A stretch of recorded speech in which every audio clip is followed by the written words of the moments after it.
ৰাস্তাত ভিক্ষাৰীবিলাকক বিলাবৰ কাৰণে পইচা লৈ লৈছোঁ 15,000 টকা। জীৱন চলাবৰ কাৰণে কিমান কষ্ট কৰিবলগীয়া হয় চাওকচোন। এইফালে বাহিৰত ভাত বনাই আছিলোঁ, এতিয়া বৰষুণ আহি গ'ল। এইফালে দেখিছে ছাইডত চব তিতি আছে। য'তে আপুনি মানে হাত দিয়ে তাতে মানে অলপ মাংস মানে এৰাই যায় মানে। কাণকুপিত আপোনাৰ লগে লগে দিলোঁ 2500 টকা। ৰাতি খানা খিচিৰি খাবৰ কাৰণে লৈছোঁ। টেনশ্যনৰ সৈতে সংগ্ৰাম কৰিবলগীয়া হৈ আছে জীৱনটো, তথাপিও চলি আছোঁ আপোনালোকৰ আশীৰ্বাদত। নমস্কাৰ, প্ৰথম কছাৰী ব্লগলৈ আপোনালোকক স্বাগতম জনালোঁ। আশা কৰোঁ আপোনালোক সকলো ভালেই আছে। এইফালে পাম্পতে আছোঁ। 11 তাৰিখৰ পৰা 20 তাৰিখ হৈ গ'ল। আজি খালী হৈ যাব লাগে। যোৱাকালি 200 লিটাৰ সন্ধিয়া সময়ত চাওঁতে বিক্ৰী কৰিবৰ কাৰণে আছিলে, আৰু আজি হৈ যাব 10টা বজাৰ আগতে হৈ যাব লাগে মোৰ হিচাপত। এইফালে পাহাৰ, চাৰিওফালে পৰিৱেশ ঠাণ্ডা ঠাণ্ডা। এইফালে পাম্পত মোবাইল পিটিকি বহি আছে। গাড়ী মটৰ নাই, চেলিং কম। এইফালে পাহাৰৰ ভিউ ছাইডত পুৱা অলপ চেলিং হয়, আৰু দুপৰীয়া সন্ধিয়া সময়ত তাৰ বাহিৰে চেলিং নাই। বহি থাকিব লাগে ধুমাও বাওঁ হৈ কিনে। আজি 9 দিন হৈ গ'ল মণিপুৰ কাকচিঙতে গাড়ী খালী নহৈ কিনে ফচি আছিলোঁ। আজি খালী হৈ গ'ল, এতিয়া ওলাই আহিছোঁ। এইফালে ডিমাপুৰ ৰাস্তাটো বন্ধ হৈ আছে বুলি কোৱা শুনিছোঁ। জুৰিবাম হৈ কিনে গ'লেও ৰাস্তা বহুত বেয়া, আৰু গাড়ীৰ হালতটো বহুতেই বেছি ডেমেজ হৈ আছে। য'তে আপুনি মানে হাত দিয়ে তাতে মানে অলপ মাংস মানে এৰাই যায় মানে। সেইটো কাৰণে অলপমান ৰিক্সি হৈ আছে জুৰিবাম হৈ কিনে যাবলৈ। আৰু এইফালে গাড়ী যদি বেয়া হয় আকৌ বনাবৰ কাৰণে আকৌ কথাটো বেয়া হ'ব, এনেও বেয়া হৈয়ে আছে। এতিয়া ডিমাপুৰ হৈ কিনে যাম। ভাত পানী কেইটামান খালোঁ, ভোক নাই। ডিমাপুৰ হৈ কিনে যাম, চাওঁ ডিমাপুৰ হৈ কিনে ৰাস্তা ক'ত কেনেকৈ জাম হৈ আছে সেইটো গম নাপাওঁ, গ'লেহে গম পাম। এতিয়া তাকে দেখাম আপোনালোকক, চাব। আৰু ভিডিঅ'টো আপোনালোকে লাইক, কমেণ্ট, শ্বেয়াৰ, ছাবস্ক্ৰাইব কৰি নিদিয়ে কৰি দিব। তেতিয়া আগবাঢ়ি যোৱাত অলপ সহায় হ'ব আৰু প্ৰেৰণা পাওঁ, এখন মৰম দিব। বলক আজি এনেকৈ অলপ গৈ থাকিম আৰু। ডিমাপুৰ 220 কিলোমিটাৰ আৰু ইম্ফল আছে 10 কিলোমিটাৰ। ইম্ফল ওচৰতে আছে। ইম্ফল চিটি পাৰ কৰি আছোঁ। এতিয়া সময় হৈ গ'ল আপোনাৰ 12:30। খুলিছে আৰু আগৰ নিচিনা বন্ধ নাই। গাড়ী ঘোঁৰা চলিছে, দোকান পোহাৰ খুলিছে। এনেকৈ কণ্টিনিউ হৈ থাকিলে ভালেই লাগে। মাজে মাজে বন্ধ হৈ যায় যে, সেইটো কাৰণে বহুত দিগদাৰ লাগে।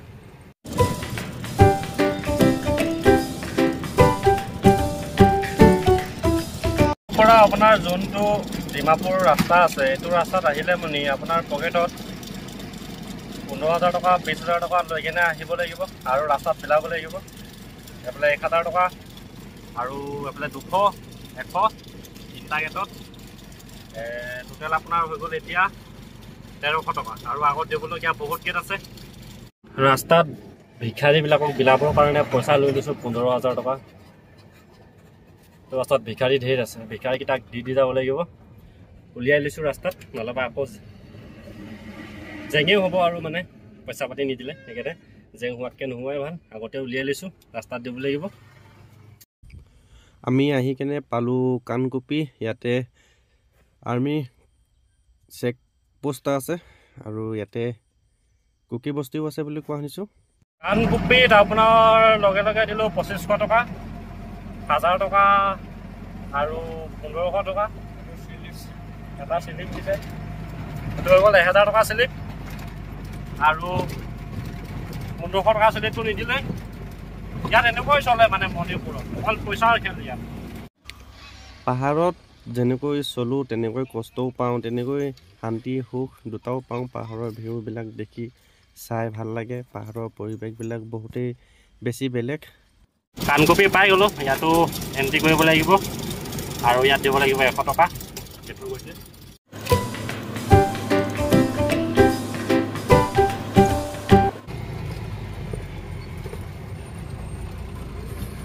ইউনিয়নৰ পইচা 100 টকা লয় ইয়াত, কিন্তু ড্ৰাইভাৰসকল যেতিয়া বিপদত পৰে তেতিয়া ইউনিয়নসকল ক'ত যায় গম নাপাওঁ, যে এতিয়া আহি কিনে সহায় কৰিব লাগে বুলি গম পায়ো সহায় নকৰে ৰাস্তাত ক'ৰবাত বিপদ হ'লে, কিন্তু পইচাটো দিবই লাগিব প্ৰত্যেক ট্ৰিপত। বলক গৈ থাকিম আগলৈ।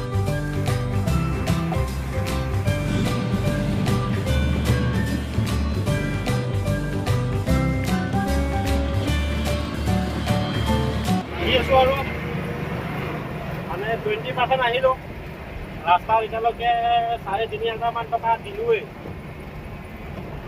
আৰু যাবৰ কাৰণে আছে বহুত দূৰ আছে, আৰু গৈ থাকিম এনেকৈ দেখাই থাকিম আপোনালোকক।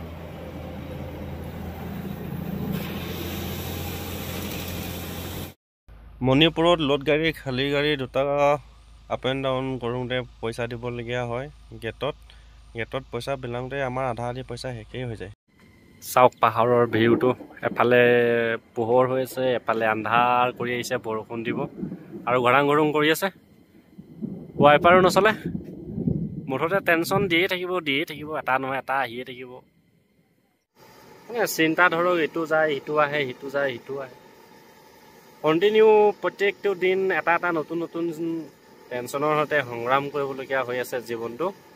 তথাপিও চলি আছোঁ আপোনালোকৰ আশীৰ্বাদত। এইফালে ভাজি বনাবৰ কাৰণে যোগাৰ কৰি ৰাখিছোঁ, আৰু এইফালে ভাত হোৱা নাই, হ'ব আৰু। গাড়ী জামত আছোঁ, এইফালে নো এণ্ট্ৰি আছে, কিমান টাইমত খোলে গম নাপাওঁ, খুলিলে মানে ওলাই যাম। ড্ৰাইভৰ কৰা এনেই মুখৰ কথা নহয়, গম পাইছেনে আপোনালোকে? বহুতে বহুত কথা কয়, বহুতে বহুত কথা ভাবে, কিন্তু লাইনত যেতিয়া আপুনি নিজেই চলিব তেতিয়াহে গম পাব যে ড্ৰাইভৰ লাইনটো কেনেকুৱা হয় প্ৰকৃততে। যিকেইটা দিন গাড়ী লাইনত পাৰ কৰিছোঁ, ভালো লাগে, বেয়াও লাগে, খঙো উঠে, দুখো লাগে, চবেই আছে ড্ৰাইভৰ লাইনত। মুঠতে অভিজ্ঞতা লোৱাৰ ওপৰতহে নিজৰ ওপৰত ডিপেণ্ড কৰিব, আৰু কিমান অভিজ্ঞতা আপুনি ল'ব পাৰে। জীৱন চলাবৰ কাৰণে কিমান কষ্ট কৰিবলগীয়া হয় চাওকচোন। এইফালে বাহিৰত ভাত বনাই আছিলোঁ, এতিয়া বৰষুণ আহি গ'ল। এইফালে দেখিছে ছাইডত চব তিতি আছে, বৰষুণ দেখিছে। এইফালে কিসমত চালা বহুত পৰীক্ষা লেতা হে। এইফালে বাহিৰতো বৰষুণ দি আছে, এইফালে ভাজি বনাই আছোঁ। খানা বনাই হৈ গ'ল, এতিয়া খাবৰ কাৰণে লৈছোঁ। বেছি আইটেম নাই, ভাজি আৰু ভাত এনেকৈ খাম দিনৰ সাঁজ। পাছত চাওঁ খোৱা বোৱা কৰিব পৰা হয়নে নহয়। ৰাতি খাবৰ কাৰণে খিচিৰি বনাই আছোঁ। এইফালে বন্ধু এজন আছে, যাব শিলচৰ, ইয়াতে কাম কৰি আছিলে বোলে, খিচিৰি উতলি আছে। একোৱেই নাই হোৱা, টাইম লাগিব আৰু। ৰাতি খানা খিচিৰি খাবৰ কাৰণে লৈছোঁ, লগতে আছে আলু পিটিকা, শিদল মাছ, ভোট জলকীয়া। এইফালে পাৰ্টনাৰ যাব শিলচৰ, আপোনালোকক কৈছোঁৱেই। এতিয়া আজিতো জানে কেলে নাহি মিলেগা নে কিয়া দোষ। খাওঁ খিচিৰি খাওঁ। খিচিৰি বটুৱা খালী কৰি দিলোঁ তিনিটাই মিলি। দিনতো ভাত খোৱা নাছিলোঁ, অথনিয়ে ভাত খালোঁ, তথাপিও ভালকৈ পেট নভৰিলে। এইফালে থুলমূলকৈ কাঁহী বাতিকেইটা ধুই থৈছোঁ, পানী বেছি নাই, পানী আছে ইমানখন, 1 বাল্টিং পানী আছিলে। অথনি মই এবাৰ বনাই খালোঁ, এতিয়াও খালোঁ।